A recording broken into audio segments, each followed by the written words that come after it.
All right, good morning, ma'am. As we had discussed, today I will go over the second observation, which is over the Texas Success Initiative Assessment, which is the TSI. The purpose and the meeting, the purpose of the meeting and the goals include to target student TSI readiness and completion. I figured that we should focus on the seniors just because they're near graduation. We've got maybe about a month and a half of instruction, and they need to be TSI complete. So those are the students that I figured we should target. So we would create those target student groups, or they've already been created. Also, I'd like to assist the TSI teachers and tutors with generating the resources for the TSI, for their tutoring, and also assisting teachers with targeted instruction. I also figured knowing more about the TSI will help us better target these students and maybe direct instruction or create instruction more specifically for their needs. So what is the Texas Success Initiative? The TSI is a program which determines the appropriate level of college coursework for incoming students. The TSI consists of 3 separate exams: the mathematics, the reading, and the writing. And successful completion proves college level coursework readiness to avoid remedial college courses, which means that our students would save money as opposed to spending it on classes that don't adhere to their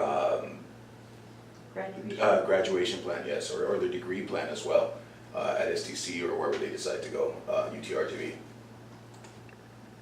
The mathematics portion of the TSI is comprised of 20 questions, and those 20 questions are comprised of 4 different elements of math knowledge, those being data analysis, geometry, intermediate and basic algebra, and algebraic equations. The passing score for the math is a 350.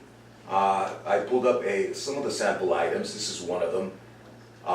Janet makes homemade dolls. Currently she produces 23 dolls per month. If she increased her production by 18%, how many dolls would Janet produce each month? It may not seem difficult, but because I feel that we've trained our students to use calculators to pass the STAR EOC, and that's what they've been used to really since elementary. Once they get to the TSI, they're not allowed to use a calculator. So I think that is one of the reasons our students struggle with this exam. They're really not used to computing, making computations without using a calculator. The reading portion of the TSI is 24 questions and evaluates 4 areas or reading ability. Those include interpreting language, conducting literary analysis, inferencing, and using context clues to find main ideas. I know for the STAR exam, some of these standards or skills that the students need to know do overlap, especially inferencing. I know the English language department focuses a lot on inferencing because it's a big portion of the EOC, ELA STAR exam. In order to pass, the students need a 351. This is a sample passage and question. The passages are not as lengthy as the ones that you find in the EOC STAR exam, but this is an example. Zoos are places that serve no other purpose than to allow greedy owners to make money. Some of the world's most endangered animals can be found in zoos where they are protected from poachers and predators. The question is, what does the second sentence do? And I didn't include the answer choices. It is a multiple choice test. The writing includes an essay, which I'll discuss in a bit.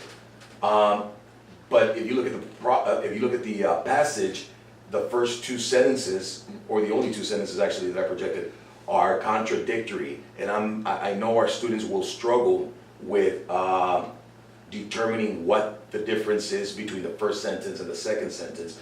The first sentence really criticizing zoos, while the second sentence is actually stating that zoos protect endangered animals. So the students are supposed to infer that, or yeah, I guess you could say infer that the second sentence contradicts the first sentence. The writing portion of the TSI consists of two subsections, which is an essay and a multiple choice. I know that our students increased in their essay writing for the EOC, so hopefully that'll translate over to the writing part of the TSI. The essay consists of a prompt based on current events and issues. I also think Mrs. Tenorio and I, in U.S. history, we can, or social studies, that we can also assist, at least for this part, for the writing part of the TSI, by maybe beginning the class with current events and having the students write about current events and issues. And I think right now we're at a time where the students are interested in what's happening. So hopefully that'll be something that Mrs. Tenorio and I can, or Ms. Tenorio and I can assist the ELA department with. The essay must be at least 5 paragraphs. I know that kind of contradicts what they require of the EOC STAR exam, but I think we can work with the students so they're able to divide their essay into 5 paragraphs. Also, if I believe the minimum number of words that they need to write for the essay are 600. I think with 600 words, they're likely to pass it. The multiple choice section consists of 20 questions and focuses on sentence logic, essay revision, sentence structure, and mastery of verb tenses. Especially in our culture, I feel that the mastery of verb tenses is something that we struggle with. These are also the skills, process skills that the other departments can also contribute to as far as helping the students pass the writing and the reading portion of the TSI. The students need a 363 to be a passing score. And really, when I say passing score, really I'm not being truthful in the sense that the TSI, it's not whether you pass or fail, it's more of a diagnostic exam. So are you ready for college course level work is what it is. When they get the results, it doesn't say you failed. It just says that you met the or that you passed. It's just you met the requirements to not have to take remedial courses at the college level. A sample of the writing test, or an example of a question. It says, select the best version of the underlying part of the sentence. The first choice is the same as the original sentence. If you think the original sentence is best, choose the first answer. Many companies are now using social networking sites like Facebook and MySpace to market their service and product. And you have the 4 answer choices. The students should be able to deduce or come up with that that there is misspelled. It's a different. Okay, ma'am. I was just checking that this is recording. I know I struggled with it previously. All right. Also in social studies, I think we can also help with this as far as in our reading or the reading passages that we give our students or excerpts or whatever it is. I think we can also throw something in there to where the students have to revise and edit at the same time that they're working on the content. Okay. This was the student target list for the seniors, ma'am. These are the 12th grade students who have not attempted the TSI. They may not pass it, but I believe a graduation requirement is that they at least attempt the exam. Correct. For reading, the seniors are Keisha Avila, Luis Gomez, who just came in, I believe. Yes. Isaias Moreno, and Jacinto Sanzano. They will be the first-time testers for the reading portion of the test. The 12 students, seniors, who have not tested in writing are Victor Castro, Leonel Cortez, Chris Garcia, Ashley Gonzalez Salazar, Ramiro Luna, Michael Olivares, Juan Padilla, Alondra Quiroz, Dionisio Rios, Diego Sanchez, Juan Santana, and Juan Solis. You can see here on the chart or graph or whatever it is that they have attempted the other exams. Some of them have passed some of those exams. So this is a list of students who have not who have not tested in writing. And in the math, for the math part, we have 8 seniors who have not tested in math. Those seniors are Lilia Figueroa, Christopher Garcia, and Chris also, as I mentioned, has not tested in writing, so he needs to do the writing and the math. Ramiro Luna, another one who's doubled up. Gisela Martinez, Janelle Martinez, Bernabe Medrano, Melanie Salas, and Juan Solis. So here on the right side, you can see that they need to attempt the writing or writing and math, So I know attendance is a huge issue here, so we can also help with calling these students or making home visits so they can come in and at least attempt the exams that they're missing.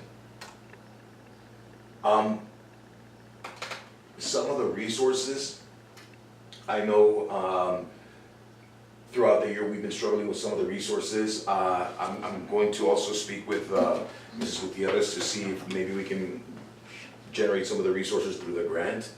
I know that the teachers do have this study guide, so we will be using this one. The TSI study guide by TSI Assessment Preparation Team. The TSI study guide by this TSI Assessment Preparation Team includes tips for what students should do the night before and after the test, which I do think it's important.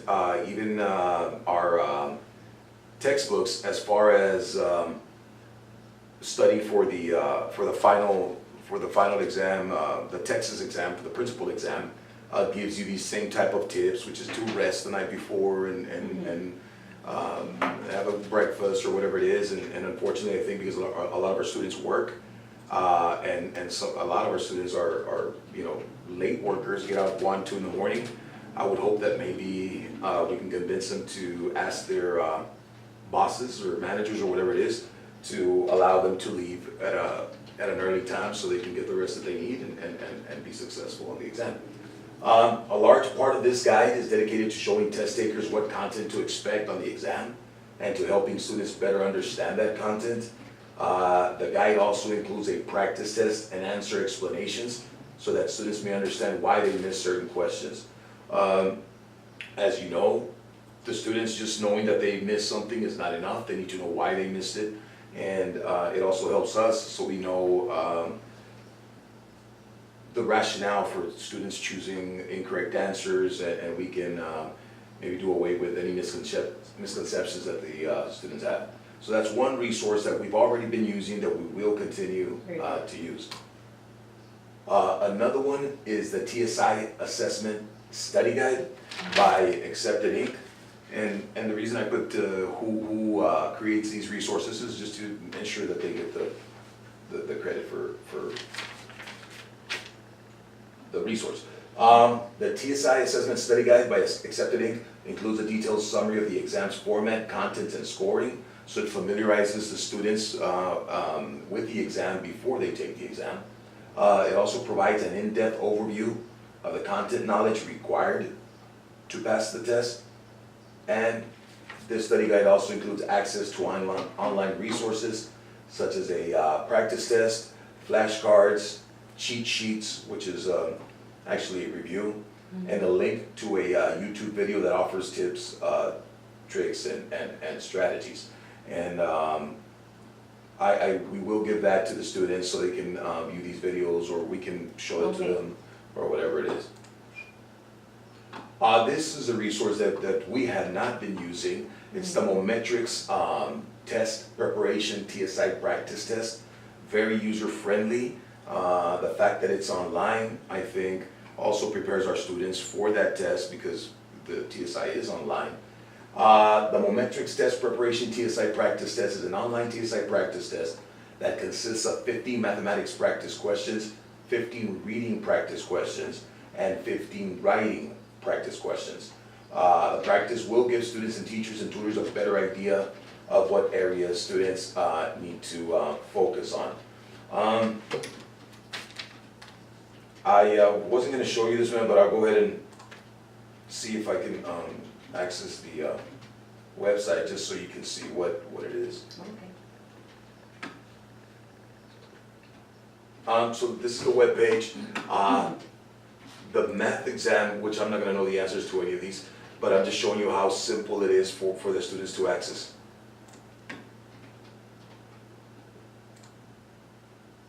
So 981 is equivalent to which fraction? We know 9 is 1/9.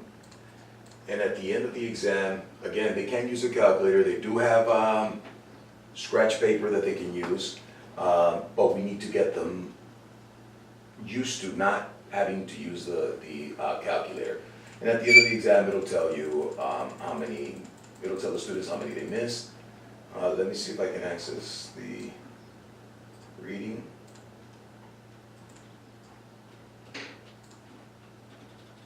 So some of the excerpts are lengthy, but still not nearly as long as the STAR EOC passages. So here the students have to determine the main idea of the passage. Here they're inferring, because it's asking the students what can they conclude from the passage, so they're making inferences. And as I mentioned earlier, that's something that overlaps with the EOC STAR exam, so hopefully that'll help the students as they're taking the TSI. Again, the main purpose of the passage. From the passage it can be assumed. And now let me go to the writing really quickly.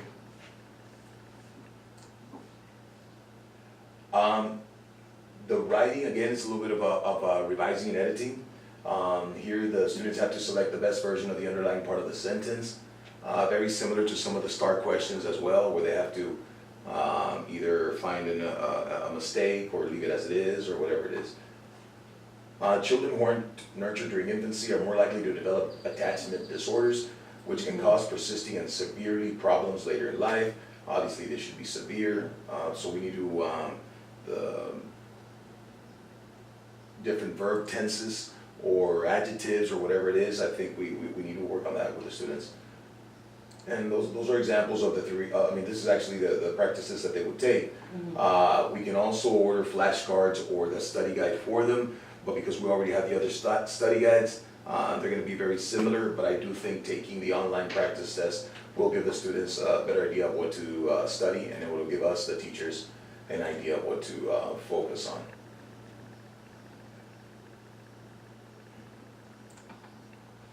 And we had gone to a training, ma'am, called the Reading Apprenticeship, which really is about students knowing how to interact with the text that they read. I found it very informative, and I feel if we begin implementing these strategies, the students' reading comprehension levels will increase. So this resource, which I will discuss also with the ELA teachers, is titled Reading for Understanding. The company that created this is West Ed. It presents a coherent framework called the Reading Apprenticeship for improving the reading and subject area learning of all students, including English learners, students with other special needs, students in honors and AP courses, and those in technical and community colleges. And as you know, we have each of these student populations here on this campus. Reading for Understanding by West Ed shows how teachers and students can work together to boost literacy, engagement, and achievement. And it includes research-based strategies tested and proven effective. We already do this, for example, in social studies, ma'am, as we're reading excerpts, we have the students either circle words that they don't know or ask questions, so they're interacting with a text. Reading apprenticeship calls it talking to the text. I really like interacting with the text a little bit more than talking to the text, but really all it is that for students to put their thoughts, what they're thinking as they're reading, on paper. We have to model it. It's what those of us that really have high comprehension, reading comprehension skills, it's something that we already do. I think we don't stop and think about us doing it at the time, but Yes. really it's something that we do. So now we just have to teach the students to do the same thing. So really they are our apprentice in reading, and we have to, because the students can pronounce and they feel that they're reading. As you know, they read something and you ask them, what did you read? And they'll say, well, I'm not sure what I read. So this is targeting reading comprehension. I think it would be a great resource to use with our students.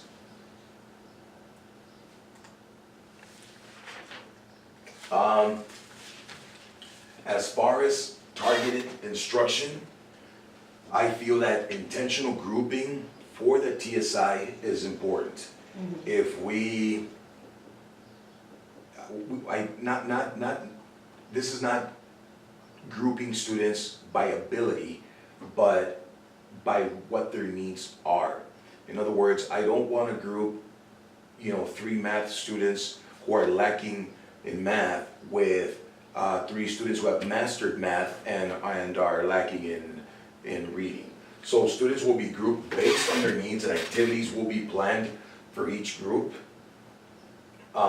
Those students who are struggling in math will be grouped with others who are struggling in math, and the same for the reading and the writing part of the exam. This way, individualized attention is made possible. It affords directed attention to every student's particular shortcomings. And this also, again, makes it easier for the teacher and the tutors to provide students with a focus. So that's one way that we want to incorporate targeted instruction. Also, learning stations. I think, especially with our student population, the monotony, I think, kind of frustrates them. So I feel like learning stations break the monotony and helps to keep them engaged. Learning stations also help to divide the class into manageable groups. And we have enough staff, I think, to be able to make learning stations a doable part of instruction. Students in learning stations also engage in meaningful discourse. Of course, the teacher has to sort of guide that discourse, but again, it's doable. Stations will include watching videos, reading articles, listening to instruction, and working on TSI practice questions. And I'm going to show you a quick video, ma'am, on learning stations and how they can benefit our students.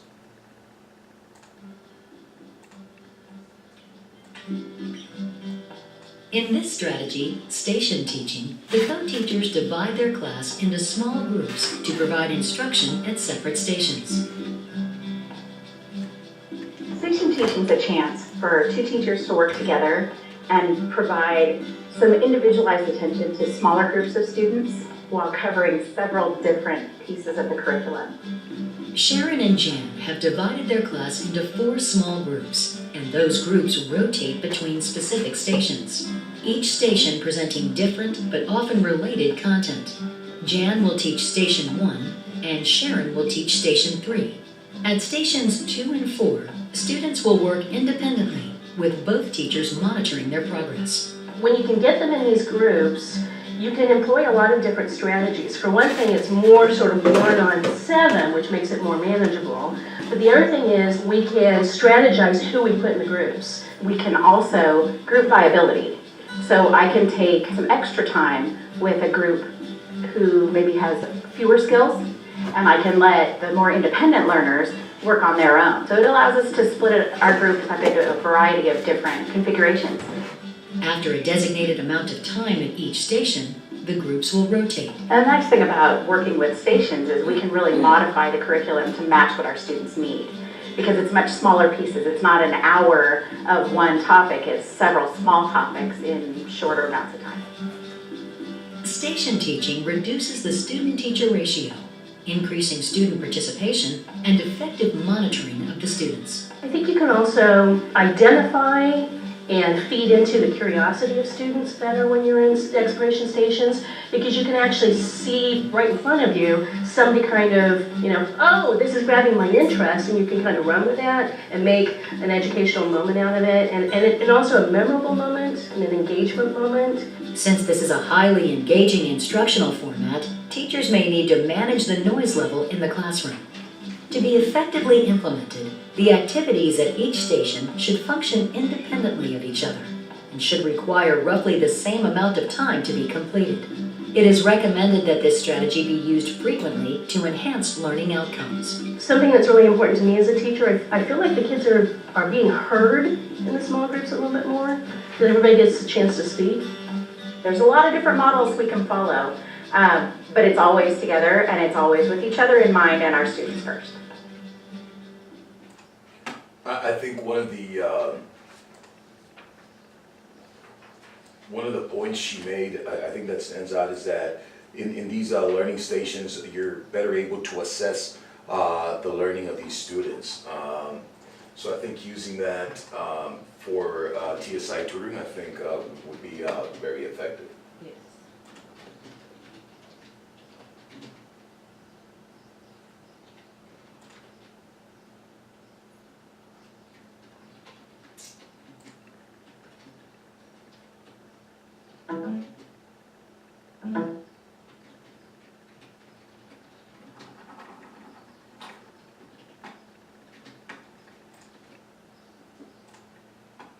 You can just give me a minute, I'll get this.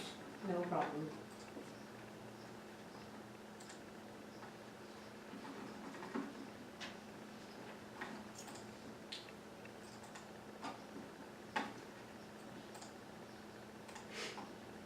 Chester Person.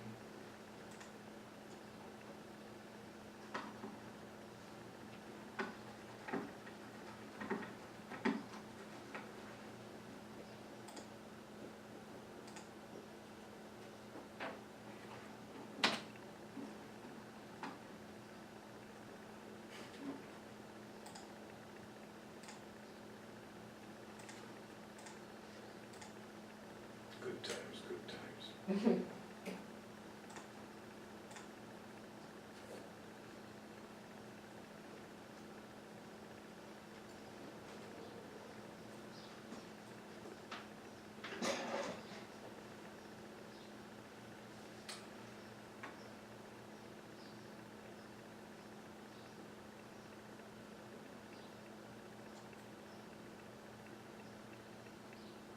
Okay, so I promise that it'll get going shortly.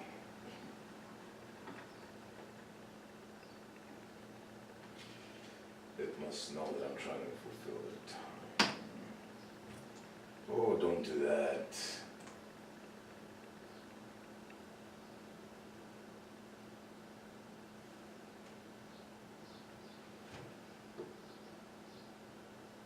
Ms. Friedman, how technology savvy are you over here? What's wrong with it? Everything. No, it's just froze. I'm having trouble with it, and I'm almost through with this, but maybe you need to stop it and then.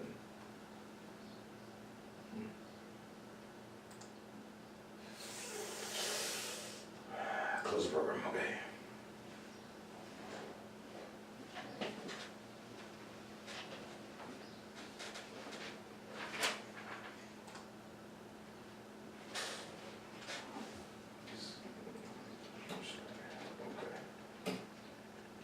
There you go. Let me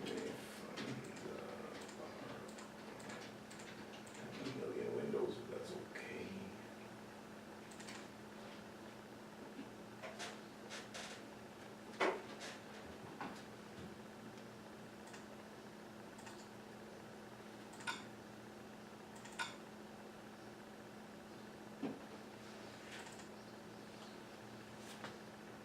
Thank you for being patient. No problem. So I discussed the intentional grouping and the learning stations.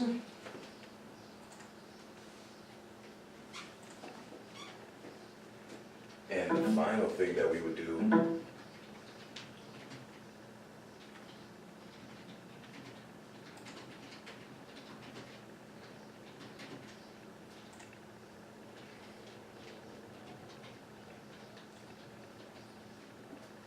wow. Okay.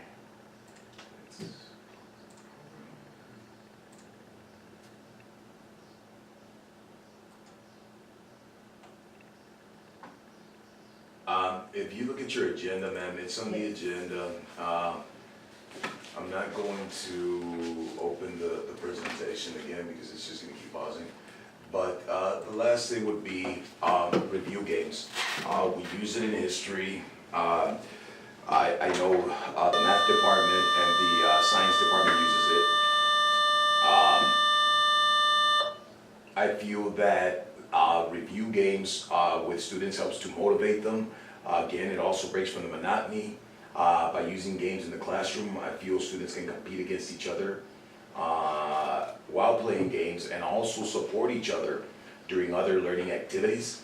I think students, by playing games, tend to not only memorize, but also internalize the learning through playing games. Games such as quizzes can also serve as a type of formative assessment. It generates the data immediately once the games are over, and we know exactly what students are lacking in or what their needs are. I'm just gonna show you a quick video as far as the benefit of students playing games as well. Games are great ways to assess student learning in action. They can help you figure out what your students know and how they think.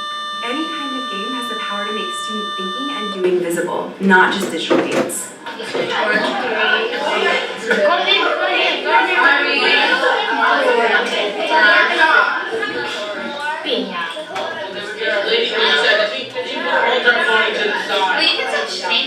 Choices that students make during gameplay provide lots of data about what they do and don't understand, and how they apply skills like critical thinking and problem solving. Games also provide immediate feedback to students about their choices so they can take control of their own learning. This frees you up to evaluate more than just content knowledge and skills for a deeper understanding of what students are learning. And the best part about using games as assessments is that sometimes students have so much fun playing a game, they don't even realize they're being assessed. 3, 2, 1, go!